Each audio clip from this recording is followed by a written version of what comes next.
ഇത് സേലം മാങ്ങ ഉണ്ടാ. സേലം മാങ്ങയില്ലേ മാറ്റപ്പാടത്തു നിന്നാണ് എനിക്ക് കിട്ടിയത്. ഇതുണ്ടാ. ഇത് പുളി കുറവായിരിക്കും. അച്ചാറിട്ട് കഴിഞ്ഞാൽ നല്ല ടേസ്റ്റ് ആയിരിക്കും പുളിയില്ലാത്ത. പിന്നെ വേറൊരു സാധനം വാങ്ങിച്ചേട്ടാ ഞാൻ. ഇത് അവിടെ മാത്രമേ കണ്ടിട്ടുള്ളൂ കേട്ടോ. ഇത് എന്തെന്നാ അതിൻ്റെ പേരെന്നറിയാൻ പാടില്ല. ഇത് ചേട്ടൻ്റെ മോൻ്റെ കൊച്ചുണ്ട്. ആ കൊച്ചിന് വാങ്ങിച്ചാണ് ഞാനത്. പോലെ എന്താ അവനോട് കാണുള്ളൂ. ഇത് കഴുകി വെള്ളമൊക്കെ തുടച്ച് കളഞ്ഞ് ചെത്തി തൊലിയൊക്കെ ചെത്തി ചെറുതായിട്ട് അരിയാം. ഈ പുളിയില്ലാത്തത് കൊണ്ടേ ഇത് പെട്ടെന്ന് തീർന്നു പോകും. എല്ലാവരും ഇത് കൂടുതലെടുത്ത് കഴിക്കും. നല്ല ടേസ്റ്റും ആയിരിക്കും കേട്ടോ. സേലം മാങ്ങ, അതുപോലെ തന്നെ പ്രിയൂര് മാങ്ങ ഇപ്പം പറിച്ച് വിൽക്കുന്നുണ്ട് ആൾക്കാർ. അത് ഞാൻ ഇങ്ങനെ തന്നെ ചെയ്ത് വെക്കോട്ടാ. ഇത് കുറേ ഉണ്ടാക്കിയിട്ട് ഇത് ഫ്രിഡ്ജിൽ വെക്കണം. ഇത് ഇങ്ങനെ പച്ചനെ ഇടണമെങ്കിൽ ഇത് ഫ്രിഡ്ജിൽ വെക്കണം. അല്ലെങ്കിൽ ചെയ്തേ പോകും. ഇത് ഞാൻ ഉണക്കമുളക് വറുത്ത് കഴുകി വാരി ഉണക്കിയിട്ട് വറുത്തിട്ട് മില്ലിൽ കൊണ്ടുപോയി പൊടിപ്പിച്ച് ഒന്നിച്ച് വെച്ചേക്കാണ് ഇപ്പം. അത് കുറേ അപ്പം നമുക്ക് പെട്ടെന്ന് ഈ സാധനങ്ങൾ ഒരു മാങ്ങ ഉണ്ടെങ്കിലും പെട്ടെന്ന് നമുക്ക് ഈ വറുത്ത് വെച്ചേക്കണ മുളക് പൊടി മാത്രം ഇതിന് മാത്രം കേട്ടോ, അച്ചാറിന് മാത്രം ഇത് എടുത്താൽ മതി. അപ്പോൾ നമുക്കത് സൂക്ഷിച്ച് വെക്കാൻ പറ്റും. പിന്നെ ഉലുവയൊക്കെ അത്യാവശ്യത്തിന് മാത്രം വറുത്ത് പൊടിക്കുള്ളൂ. കായം അതേപോലെ തന്നെ LGയുടെ കായം കട്ട അത് കുറച്ചെടുത്ത് എണ്ണയിൽ വറുത്ത് പൊടിക്കും. പിന്നെ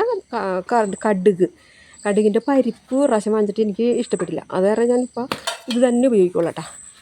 കടുക് വറുത്ത് പൊടിക്കാം. പിന്നെ ഇതിനകത്ത് ഞാൻ വേപ്പില പൊടിച്ചതൊന്നും ഇട്ടില്ല കേട്ടോ.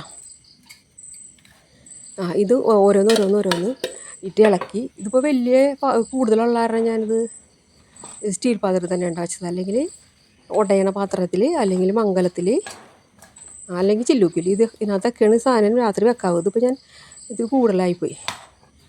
അപ്പോൾ ഇത് ഞാൻ ഇത് വൈകുന്നേരം രാത്രിയാണ് ഇപ്പോൾ ഉണ്ടാക്കിയേക്കണത്. നേരം വെളുത്ത് കഴിഞ്ഞപ്പോഴാണ് കുപ്പികളിലേക്കോട്ട് ആക്കിയത്. അത് കല്ലുപ്പ് പൊടിച്ച് ചേർക്കണം കേട്ടോ. പൊടിയുപ്പ് ഞാൻ ഉപയോഗിക്കാറില്ല. കല്ലുപ്പ് തന്നെയാണ് പൊടിച്ചിടുന്നത്.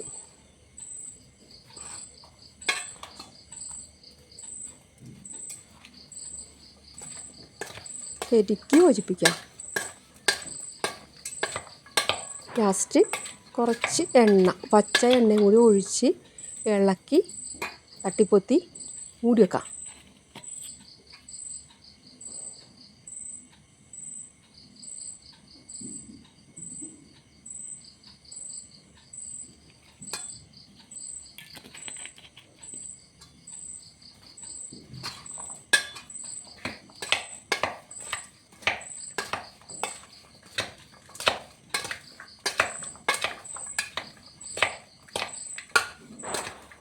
എൻ്റെ വീഡിയോ ഇഷ്ടപ്പെട്ട് കഴിഞ്ഞിട്ടുണ്ടെങ്കിൽ കമൻറ്റ് ചെയ്യണം കേട്ടോ. പിറ്റേന്ന് ദിവസം നോക്കി കഴിയുമ്പോൾ ഇതേപോലെ നല്ല ഉപ്പെല്ലാനും അലിഞ്ഞ് എല്ലാം കൂടി കുഴഞ്ഞിരിക്കും. അതിന് ശേഷം കുപ്പിയിലേക്ക് അങ്ങോട്ട് ആക്കി വെക്കാം. നമുക്ക് ആവശ്യമുള്ളത് എടുക്കാനായിട്ട് ഒരു ചെറിയ കുപ്പിയിൽ, ഇത് വലിയ കുപ്പികളിലാക്കി ഫ്രിഡ്ജിലേക്ക് വെക്കാം. ആവശ്യത്തിന് ചെറിയ കുപ്പിയിലേക്ക് പകർത്തി വെച്ചിട്ട് എടുക്കുകയാണെങ്കിൽ ചീത്തയാകില്ല. ഇത് പുറത്ത് തന്നെ വെച്ച് കഴിഞ്ഞിട്ടുണ്ടെങ്കിൽ ഇത് ചീത്തയായി പോകും. വെറുതെ പച്ച അരിഞ്ഞിട്ടാകണല്ലേ. ഇതന്നെ ഒന്ന് അരിഞ്ഞ് വേർത്തിട്ട് ഉണക്കി അച്ചാറിട്ടാണെങ്കിൽ പൂത്തൊന്നും പോകില്ല. അങ്ങനെ തന്നെ ഇരുന്നോളും.